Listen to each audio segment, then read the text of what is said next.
Thank you, Sean. We'll move to business from the floor. Members of the public may address the council at this time on any matter not already listed on the agenda, with comments being limited to 3 minutes.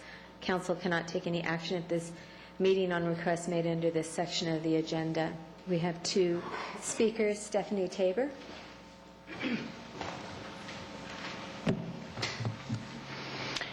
After the last council meeting, Mrs. Goloff asked if she could speak to me privately. Mrs. Goloff initiated the conversation by saying she wanted to assure me that she was not laughing at me. I never accused her of that. I did remind her that on the August 7th meeting, I noted that she vigorously shook her head no when I spoke of the obligation finance had to bring monthly financial reports to the council as called for in our city charter. Reminded of that, she then went on to say she felt I was deeply disturbed and she had compassion for me and was praying for me. I thought, how weird, and waved her aside. Deeply disturbed? So much so that I needed her to pray for me? Really? A current council candidate was sitting in the lobby and I walked back in and briefly told him about the encounter.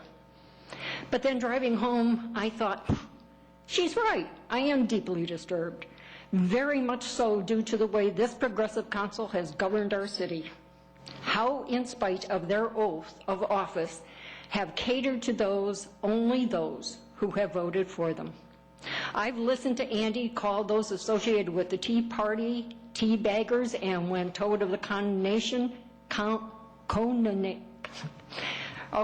denied knowing what that term meant. He's a lawyer.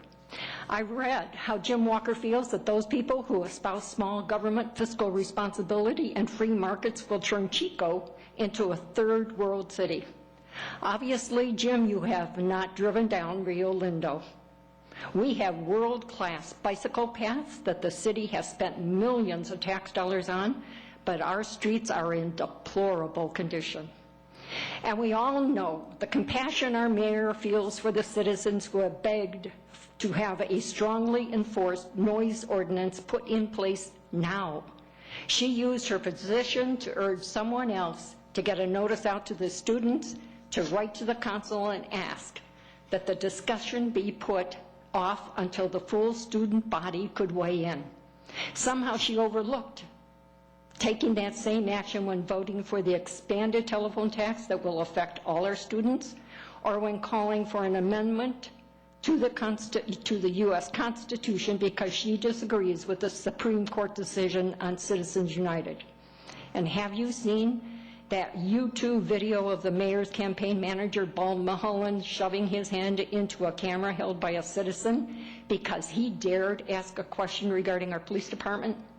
And Mary, I wrote you off years ago when you voted for the infamous multi-year fire department contract and said how great it was to know what our expenses would be for the next several years. Thank you very much for sharing your opinions. Our next speaker You'll is get Toby the rest of it in Schindelbeck. writing.